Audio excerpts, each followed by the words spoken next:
Ok, de los componentes igual que tenemos para el diagnóstico y uno de los pilares igual tenemos en los estudios de imagen.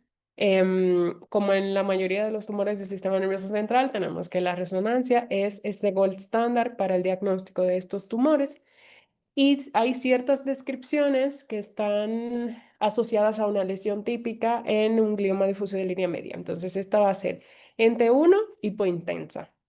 En T2 va a ser hiperintensa.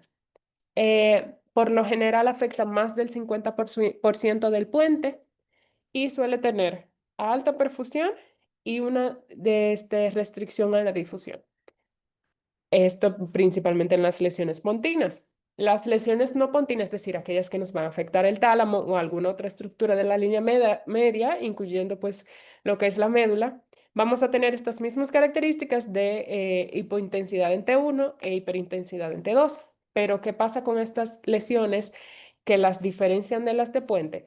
Es que las lesiones no pontinas van a tener mayor realce con contraste, es decir, cuando se administra el medio de contraste y lo vemos por resonancia, los bordes suelen igual ser todavía aún más gruesos que las lesiones en puente, suelen tener menos edema perilesional y se describen que estos hallazgos, o sea, cuando vemos mayor realce, bordes más gruesos y menos edema, suelen asociarse a aquellos pacientes que tienen la mutación H3K27. En el Herbie Trial, que pues como sabemos es estudio en el que se evaluaron muchos pacientes pediátricos, no solamente con estos gliomas difusos, sino con gliomas de alto grado. Igual ellos, dentro de las cosas que abordaron en este estudio, fueron las características por imagen de los gliomas difusos de línea media. Entonces, igual, básicamente dijeron pues lo que ya teníamos, son tumores bien delimitados, que el edema suele ser leve o no presentar edema, principalmente en los KH3K27 mutados, y suelen tener necrosis intratumoral, principalmente cuando afectan tálamo. Estos también en este ensayo vieron que la sobrevida global en estos pacientes no se vio afectada por la localización del tumor o por el realce que se viera a la administración del medio de contraste. Igual aquí, pues en esta imagen está muy bonita porque ahí nos representa en diferentes secuencias de una resonancia magnética, como vamos a ver un glioma difuso de línea media. Entonces, todas estas imágenes de la línea superior corresponden a un paciente de 14 años con glioma difuso de línea media, que no tenía alteración H3K27. Y en la línea inferior, un paciente de 7 años, igual con glioma difuso de línea media, pero sí con alteración H3K27, que podemos ver igual un poquito lo que se comentaba anteriormente, que estos suelen tener igual un poquito mayor de realce en comparación con los no mutados. Bordes igual un poquito más gruesos, principalmente como les mencioné, suelen ser hipointenso en T1, hiperintenso en T2, que ahí es que vamos a ver un poquito más la delimitación. Aquí vemos pues los diferentes cortes de cómo podemos observar pues este tumor y nos presentan también la espectroscopía. Como sabemos, la espectroscopía lo que busca es medir estos metabolitos a nivel de lo que es el tejido cerebral y pues normalmente vamos a tener ciertos metabolitos que están más elevados o más disminuidos en una espectroscopía en un tejido cerebral normal. Y entonces cuando vemos algunas alteraciones, pues nos habla igual pues esa actividad metabólica anómala de ciertos tumores. Entonces, por ejemplo, en el paciente de arriba, igual como vemos aquí, el N-acetilaspartato es un marcador de una neurona sana normal. Entonces, en una espectroscopía normal vamos a ver, o lo normal es que se observe un pico mucho mayor de este metabolito porque pues es indicador de una neurona sana. Y la colina, que igual lo que nos habla es más de esta proliferación pues anómala, suele estar un poquito más disminuida. Entonces, en estos gliomas de alto grado, en la espectroscopía, vamos a ver que la relación se invierte. En una normal, igual como vemos, este pico es mayor, el de la colina es menor, la creatina suele estar más o menos constante, Pero aquí esta relación colina y aspartato está aumentada, entonces esto igual nos habla de un alto recambio celular o de características de que el tejido sano normal ha sido desplazado por un tejido igual anormal en el sistema nervioso central. Entonces, algunas fuentes nos hablan de otras estrategias que se han implementado en estos gliomas para intentar caracterizar un poquito mejor las imágenes o esta imagen por resonancia. Una de estas que se ha implementado o que se busca es la tomografía por emisión de positrones, específicamente con este trazador, que es el 18F-dihidroxifenilalanina o F-DOPA para abreviar. Entonces, ¿qué se busca con esta o qué se ha encontrado con esta tomografía por emisión de positrones o este PET? Que algunos estudios han visto que en estos gliomas difusos de línea media tienen un mayor consumo de ciertos metabolitos, específicamente igual, entonces se implementó este radiotrazador porque se ve entonces que suelen captar de una forma ávida este trazador. Entonces lo utilizan para delimitar de una forma más específica los límites del tumor. Este estudio en específico, que lo que o se titula como una nueva herramienta tanto estática como dinámica de los parámetros con F-DOPA en gliomas pediátricos, no solo lo hicieron en glioma difusa de línea media, sino en todos los gliomas. Y en estos tuvieron como resultado que se vio que en los pacientes que había una mayor captación del F-DOPA en el PET, se asociaba a una mayor agresividad del tumor y por ende a un peor pronóstico en estos pacientes. Igual, aún se encuentra en pañales o en investigación, pero, por ejemplo, en estas imágenes que nos ponen en el estudio, se ve muy bien lo que ellos quieren lograr con este PET con F-DOPA. Entonces, por ejemplo, en esta imagen de aquí que vemos aquí arriba es una imagen al diagnóstico, un paciente con glioma difuso de línea media.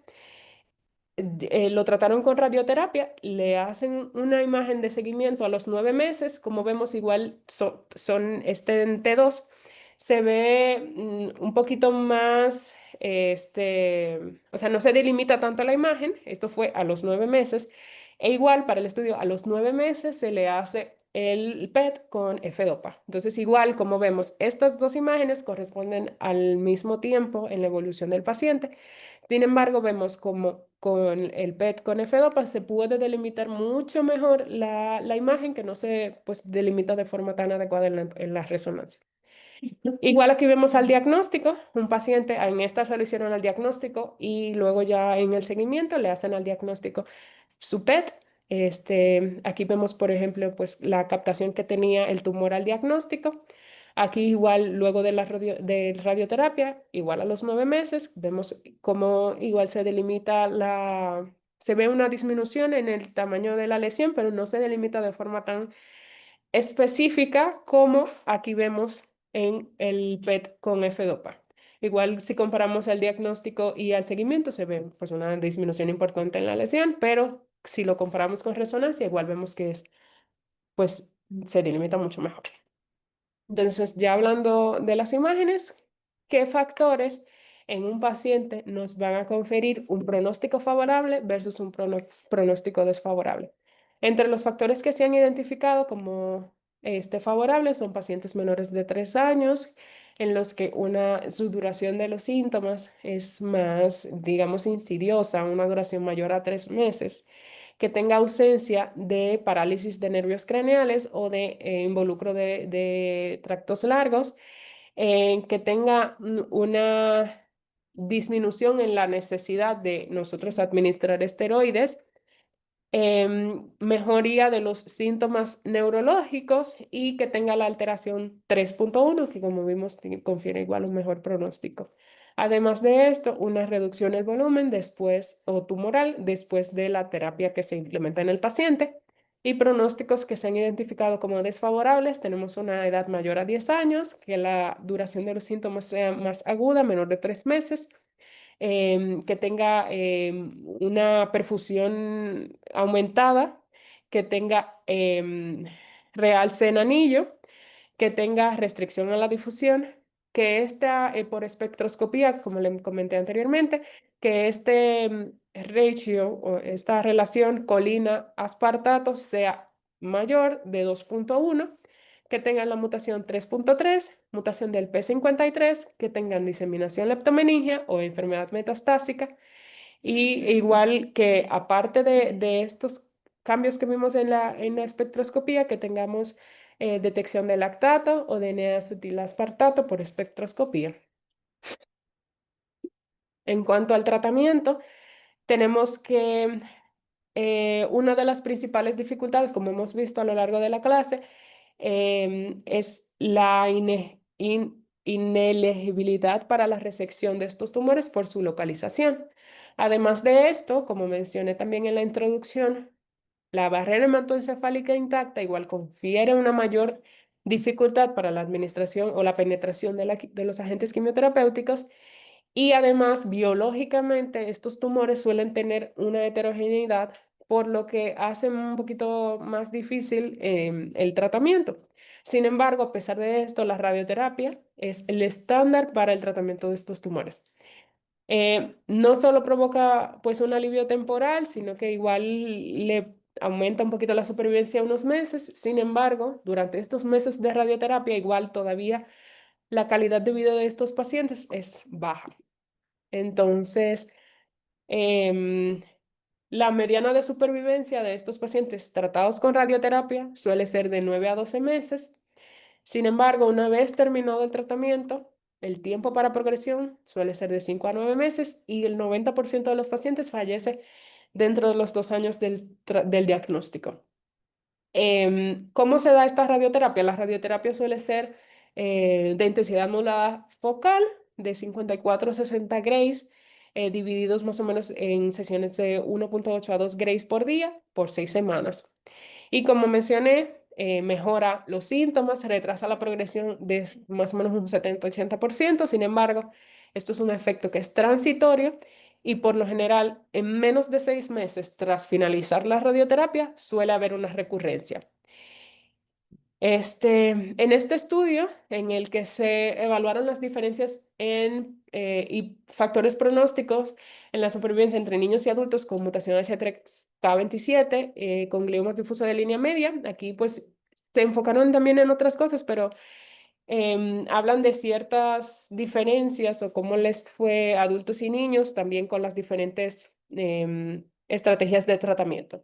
Pero en sentido general, por ejemplo, vemos aquí en este gráfico de igual esta tablita, la supervivencia global de adultos versus niños. Como vemos, los adultos tuvieron un mejor, que es la línea azul, un mejor desenlace que los niños en cuanto a la supervivencia global. Sin embargo, igual menos del 20% a 2 años, después de los 2 años. Y en cuanto a la localización, como vemos aquí, los pacientes con tumores infratentoriales tuvieron una peor supervivencia global que los pacientes con tumor supratentorial. Igual, los pacientes que tuvieron lesión múltiple o diseminación leptomeningia tuvieron una peor sobrevida que aquellos pacientes con una lesión única. Sin embargo, en cuanto al volumen o el tamaño del tumor, no se observó una diferencia en cuanto a la supervivencia global. Entonces, prácticamente igual con una P que no fue tan estadísticamente significativa. Y ya en cuanto a las modalidades de tratamiento que evaluaron en este estudio, tenemos que los pacientes que se le hizo resección total tuvieron una supervivencia igual mejor, pero tampoco es que fue a la curación, que aquellos que no se le hizo resección o que solo se le hizo biopsia, que como vemos aquí es igual una supervivencia global mucho menor. Y en cuanto a aquellos pacientes que se le dio radioterapia, quimioterapia concomitante con radioterapia, tuvieron una mejor supervivencia que aquellos pacientes que solamente se le dio quimioterapia o que se enviaron a paliativo. Entonces, como los resultados que se obtienen con los tratamientos actuales de radio o los esquemas de radioterapia, quimioterapia, han sido tan pobres, se han realizado diferentes ajustes o cambios en la radioterapia intentando entonces mejorar lo que es la supervivencia de estos pacientes. Uno de estos intentos que se implementó con o que se ha implementado con los pacientes de gliomas difuso de línea media es aumentar la dosis de radioterapia. Como yo mencioné anteriormente, entre 54 y 60 grays es la dosis estándar. Entonces se hizo un intento de aumentar la dosis a 70 grays aproximadamente. ¿Qué se vio en estos pacientes? Que fue mayor toxicidad y que no representa un beneficio para la supervivencia. Entonces igual no se continuó o no se recomienda este aumento de dosis de radioterapia. Otra de las estrategias que implementaron o intentaron implementar era hipofraccionar la radioterapia, es decir, solamente llevarlo a 13 a 16 fracciones de dosis mayores. Igual, este lo vieron factible, sin embargo, no representó una ventaja en la supervivencia global frente al fraccionamiento normal estándar que se realiza en estos pacientes. Entonces, igual como el 60% te va a progresar antes de los 6 meses, la reirradiación es la única opción prácticamente que se ha, o la mejor opción que se ha visto en recaída y progresión. Entonces, este estudio del SIOP europeo, en el que se trataron glioma difuso de línea media, específicamente gliomas intrínsecos o glioma difuso de línea media, compararon los pacientes con progresión que se reirradiaron versus los que no se reirradiaron. Entonces, como vemos, la supervivencia global de los reirradiados fue aproximadamente 13,7 meses versus 10 meses de los pacientes que no se reirradiaron en su progresión. Y se vio que el beneficio fue mayor si el intervalo fue más largo, o sea, el paciente que duró más para progresar o para reirradiarse, se vio que el beneficio igual fue mayor. Y en sentido general, ellos pues en este estudio vieron que de 3 a 4 meses más de supervivencia en los pacientes reirradiados en progresión, que igual pues no es poquito. Entonces, en cuanto a la quimioterapia El tiempo más, perdón, Ujú. pero en práctica clínica, pues es importante saber cuánto tiempo. Por ejemplo, si progresa a los 2 o 3 meses de la Como radioterapia, que tampoco no sería un candidato. para Si reirradiar. progresa después del año, sí sería un candidato y le Ujú. puede Yo ayudar. hice más o menos 6 meses. Ujú. Ajá, 6 meses. Los meses ya le pueden volver a dar los vouchers. 6 meses se me sigue siendo bajo, ¿eh? Pero sí lo conversé con el doctor Félix y el doctor. Yo me baso en los estudios del doctor Merchant, que es el que más ha irradiado gliomas de Porque tal. ellos inclusive este estudio lo hacen a los 3 meses. Sí. O sea, a los tres No, meses reirradian, pero no dan dosis totales, sino al 30-36. Pero después de 6 meses, ya los estudios dicen que uno puede volver a las 54. ¿sí? Les voy a conseguir este del doctor Merchandel, donde veo cambio así bien, es un año y casi prácticamente nada de toxicidad, porque los que tienen antes sí hacen mucha más toxicidad. Sí, claro. Ya es como muy, muy reciente. Pero Tienes que estos usar chiquitos que progresan tan bevacizumab o rápido, otras cosas para que no Claro, haya tanto es que, o sea, en estos que progresan tan rápido, tan ya la rapidísimo, mayoría se han muerto, sí. En este caso yo creo que preferiría más paliativo, honestamente, por la necesidad y el costo. Si tiene más de un año, y es más, vuelven a durar a veces casi otro año completito. Pero eso, a mi juicio, no es la radioterapia, es la naturaleza de ese tumor que era un poco más radiosensible. Claro, Más radiosensible, es lo que te serví. así es. Perdón por la interrupción. No, no, no. Aunque es una cosa práctica, clínica, ¿no? Porque es esa es la cosa. Sí. Ahorita le voy a Ajá. preguntar a Judith. Ahí está el enfoque de lo nuevo. Vamos a ver. Qué bien divertido. Ujú. De hecho, de eso es esta diapositiva. Entonces, de las cosas que se han investigado es pues, quimioterapia y terapias complementarias. Entonces, se han implementado múltiples esquemas de quimioterapia, carboplatino, cisplatino y demás. Sin embargo, no se ha visto una eficacia comprobada, pero se utilizan específicamente ciertos fármacos porque los buscan implementar o aquellos fármacos que tengan características como radiopotenciadores o radiosensibilizadores. ¿Qué es un radiopotenciador o radiosensibilizador? Es un fármaco que tiene o las características que aumenta, como su nombre lo dice, la sensibilidad del tumor a los efectos de la radioterapia. Entonces, estos fármacos pueden actuar por diferentes mecanismos. Por ejemplo, hay algunos que detienen el ciclo celular de la célula en aquellas fases que lo hagan más sensible a la radioterapia. Hay algunos que aumentan la oxigenación en el tumor, porque se ha visto que un tumor con una pobre oxigenación es más resistente a la radioterapia. O algunos aumentan la producción de radicales libres que igual potencializan el daño que también nos hace la radioterapia. O también disminuyen la capacidad de reparaciones del daño celular que tenga este tumor a los efectos de la radioterapia. Entonces hay muchos mecanismos de estos radiopotenciadores. De los más que se utilizan son estos, principalmente topotecan, cisplatino, carboplatino o temozolomida. No se ha visto igual tanto beneficio en estos tumores a pesar de implementar radiopotenciadores. Hay diferentes mecanismos, principalmente uno de los que se describe, por ejemplo, es con la temozolomida. La temozolomida lo que hace es dañar el ADN añadiendo grupos metilos, que como mencionamos es uno de los mecanismos ahí que vemos con lo de las histonas. Entonces, añade grupos metilos a lo que es estas células tumorales, entonces interfiere con la replicación y lleva a la muerte o al daño celular. ¿Qué se ha visto con estos gliomas difusos de la línea media? Es que tienen una enzima, que es MGMT.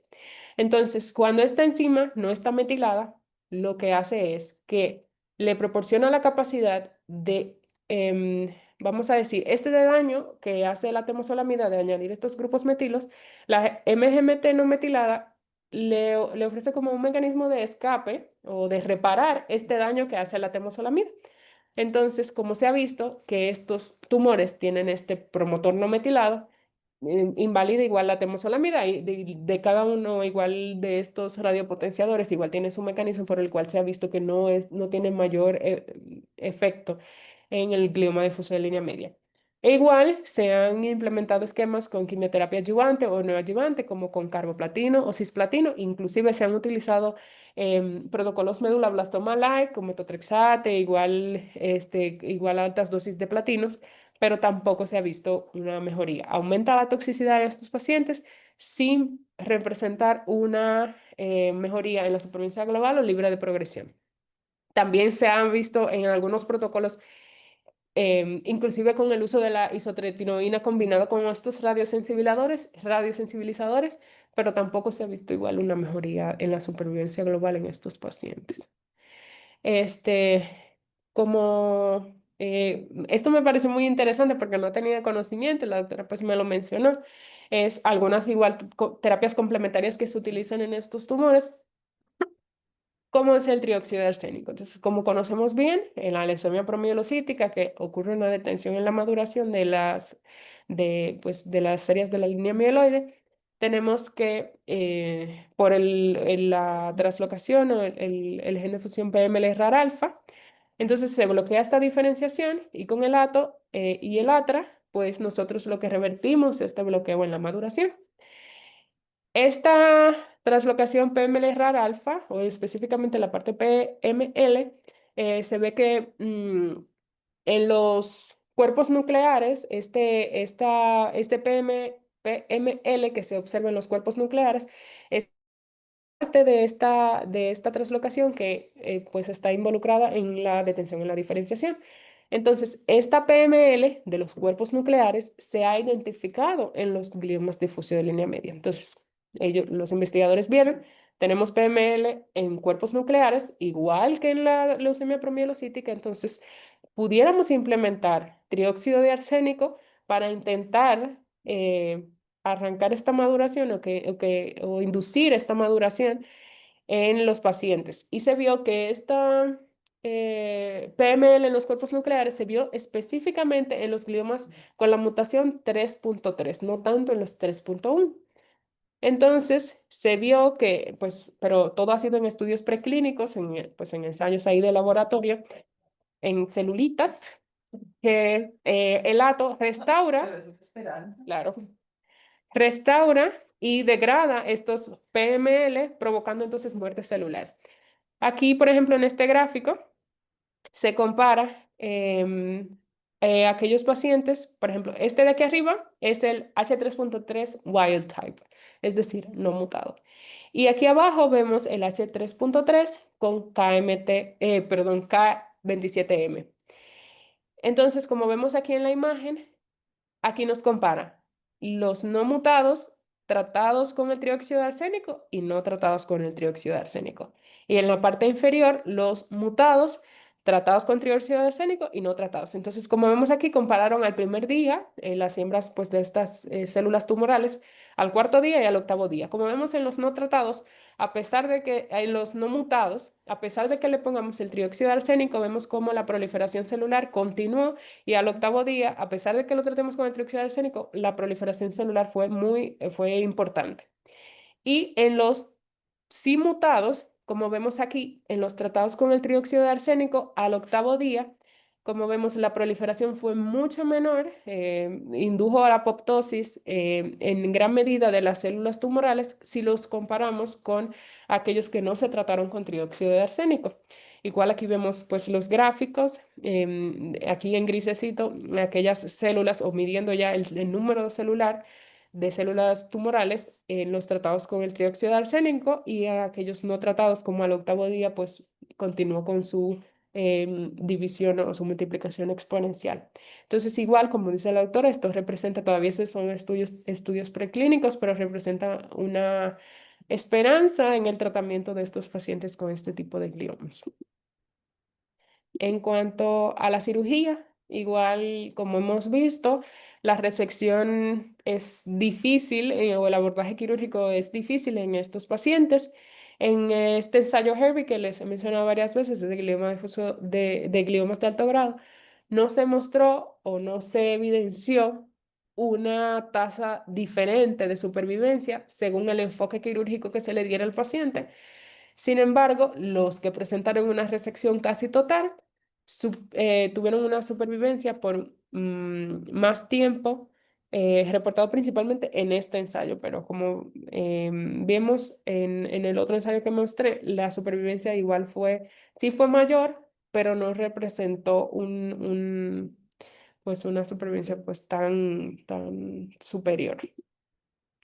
Entonces, como ya vemos radioterapia, cierta quimio y radio, en combinación no hemos visto los resultados que quisiéramos.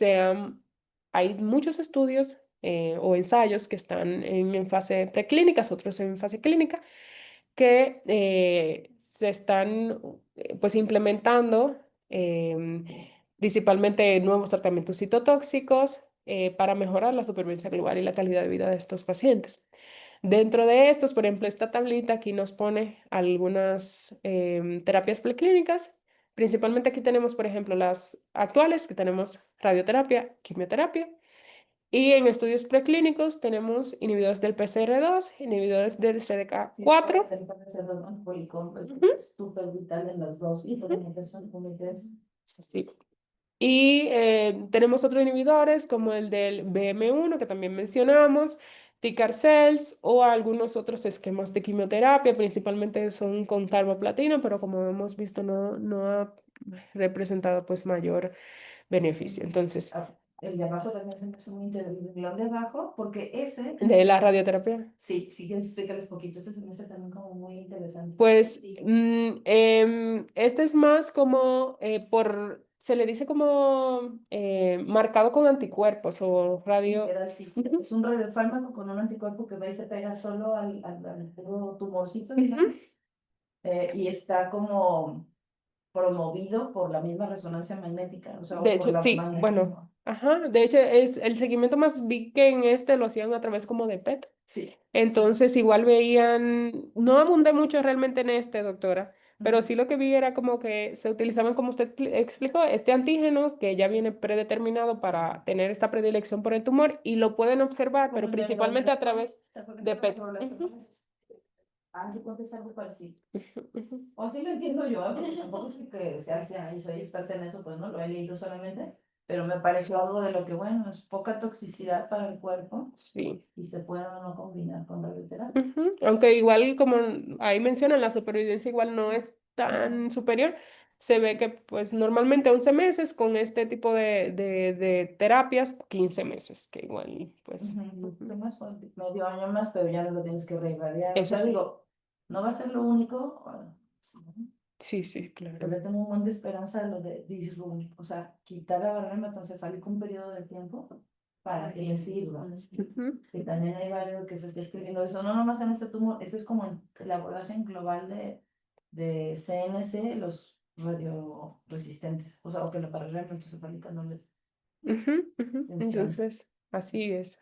Entonces, como habíamos mencionado anteriormente, uno de los de las partes más estudiadas son los inhibidores del complejo represor de Polycomp 2 o PCR2, de forma más abreviada, que como vemos o como habíamos mencionado, se encarga a través de su porción EZH2 de metilar pues esta cromatina del ADN. Entonces, en los pacientes que tienen mutación H3 K27 tienen un efecto negativo sobre la parte catalítica, que es la que va a hacer la metilación, que es el EZH2.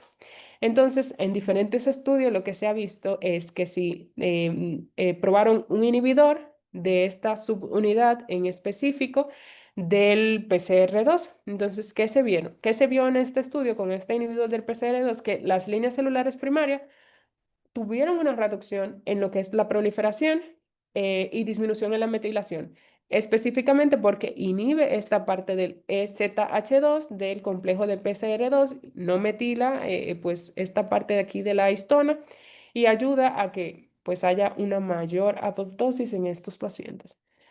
Pues hablando un poquito de algunos específicos que se están utilizando. Y pues igual como lo había mencionado anteriormente, también de los que se han implementado en estos pacientes es la terapia con células T con receptor quimérico o TCAR cells. Em, Como sabemos en sentido general, un TCAR cell son linfocitos T del propio paciente, como vemos aquí en este grafiquito, que se modifican genéticamente para que reconozcan lo que queramos que este linfocito te reconozca. En este caso, pues células tumorales que expresen un antígeno específico por el que ya se programa esta célula T. Entonces, ¿qué se ha visto? Igual que como la doctora mencionaba, por ejemplo, en los neuroblastomas, estos, hay ciertos antígenos que se expresan en los gliomas difusos de línea media que se han estudiado, principalmente estos dos, el B7H3, pero el gangliosido 2 o el GD2.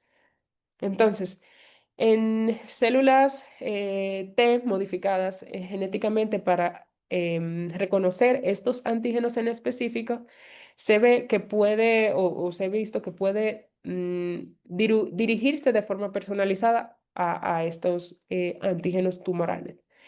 Entonces, hay diferentes estudios que han hablado de estos resultados en estos pacientes,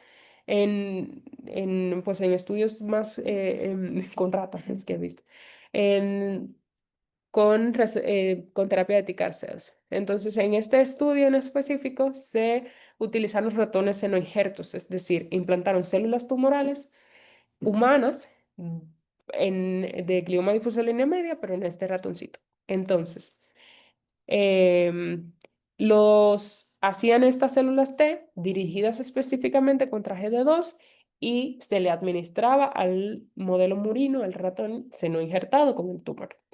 Entonces, hubo una reducción de la carga tumoral en respuesta al tratamiento cuando se comparaba con ratoncitos o en murinos no tratados. Pero se vio que pues específicamente tienen que expresar este GD2.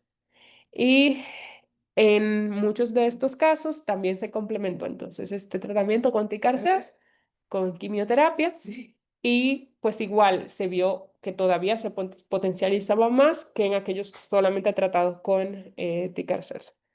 Ninguno pues tuvo como que efectos secundarios graves, entonces igual el perfil es aceptable, pero pues falta igual progresarlo. Entonces, como todos estos vamos a decir, estudios han sido principalmente murinos. Una de las que, pues este artículo menciona, una de las esperanzas que tenemos con tumores de tan difícil manejo como son los gliomas difusos de línea media, son en la implementación de organoides, que no son más que un mini órgano que se hace hasta de forma tridimensional. Entonces, en este No, se, sí, póngale mucha atención, ¿eh? Porque dicen, no, Mm, no, No, no, se cultiva básicamente. Entonces, lo que se hace es, se toman células madre, ya sea embrionaria, en este caso específicamente células tumorales. Entonces, se cultiva, pero en un entorno como una matriz que se hace pues en laboratorio que proporciona todos los factores necesarios para crear las características similares prácticamente pues a este modelo o al órgano real que tú quieres estudiar o evaluar. Entonces, se toma la muestra del tumor, se le hace, por ejemplo, una biopsia al paciente, se cultiva, se le administran factores de crecimiento, la matriz y demás, y se forma como este modelo organoide que vemos aquí. Entonces, lo que se busca con esta creación de este modelo organoide es, aquí nos presentan dos vertientes de lo que podemos lograr con este modelo organoide. o sea, es multicelular, ¿verdad? Ya Correcto. hace mucho tiempo, es la diferencia, hace mucho tiempo se hacían cultivos de una celulita, digamos, pero nada más era un solo tipo de célula y te representaba parcialmente la biología de ese tumor. Estos Este es, organoides, no, de hecho, me impactó también muchísimo cuando vi esa presentación hace como 2 años en los congresos de neuro, porque sí te representa la vida del cerebrito como tal, es como una mini, sí, es un mini es órgano, como como yo lo una, veo sí, quizá. por eso se le llama organoide. Sí. Y le dicen así, igual mini órgano, igual tal cual, porque o está logrado con todas las características. Todas las células, incluso, Ujú. no nada más las puras tumorales, tienen las de sostén todos. Entonces sí te representa el cerebro y es humano. Y las ratas pues no son humanas, ¿no? Esa es la diferencia. Exactamente. Entonces, aquí nos presentan como que dos vertientes. O sea, tenemos el paciente, se le hace una biopsia, hacemos el modelo organoide y podemos hacer dos cosas principalmente con este modelo. Una de las cosas que podemos lograr es screening de fármacos. Entonces, tenemos el modelo, el órgano, básicamente, y podemos probar diferentes estrategias de tratamiento, diferentes paneles, diferentes drogas nuevas, pero lo estamos haciendo literalmente en el órgano completo, con el tumor, con todas las características específicas de mi paciente. Y otra de las estrategias que se pueden utilizar es, tenemos la biopsia, pero analizar, entonces ya tenemos este tumor y con el órgano en forma, vamos a decir, más o cercanas a la realidad. Entonces podemos hacerle secuenciación genética, que tal vez no nos permitiría de forma tan eficiente una biopsia sola, y intentar buscar diferentes drivers oncogénicos en este tumor y así identificar terapias dirigidas a los drivers o a los promotores oncogénicos específicos de este paciente. Entonces ahí tenemos dos vertientes de tratamiento que podemos implementar en el paciente que tal vez no nos ofrecen los modelos murínicos. Esa es la diferencia. Entonces igual esto está todavía. La emoción, sí. Es yo que mi mente. Sí, Claro, eso sí, es verdad. Yo así de, ah, sí, y de hecho, esto de modelos organoides lo vi en varios artículos de glioma difusa línea media, o sea, específicamente en este tipo de que tumores que literal es tan salió difícil. hace 2 años más o menos, este modelo. O sea, de conocimiento, ¿verdad? Porque de hecho es un conocimiento, aunque todavía no se ha llevado tanto que a humano. Las tickers sí, ¿eh? Las Sí. tickers se les han aplicado yo como 8 ensayos y sí mejoran, ya ves lo que te mencioné. Ujú. Vi los videos y dices, qué impresión, o sea, me acuerdo de un chavo como de 20 y algo, porque era adulto, que volvió a caminar, a andar, pero le duró como 3 meses el efecto. Luego fallece. O sea, fallece, pero por lo que no entra mucho No penetran tanto. entonces ahora la segunda es combinar. ¿Qué Ujú. tal si Con quito la quimio. barrera Ujú. hematoencefálica y le pongo el ticarcel Ujú. hasta donde podrá eliminarlo o no? Y luego ahora que lo combines con Muy esto verdad. en una segunda fase, o sea, yo me imagino que va a tener que ser por fases, pues si es una bolota así, irle quitando. Pero a ver, vamos a ver qué nos dice el futuro. Así es. Entonces, pues básicamente esta fue la presentación. Si Ay, tienen alguna gracias, pregunta o Vicky. comentario. Me encanta. Bueno, me Ajá. encanta aunque sea difícil, aunque lo veamos como de esta nota, porque si no es tan práctico, si hoy no es tan práctico, pero estoy segura que sí se va a lograr en un tiempo no tan lejano. A lo mejor, como nos pasa con las leucemias,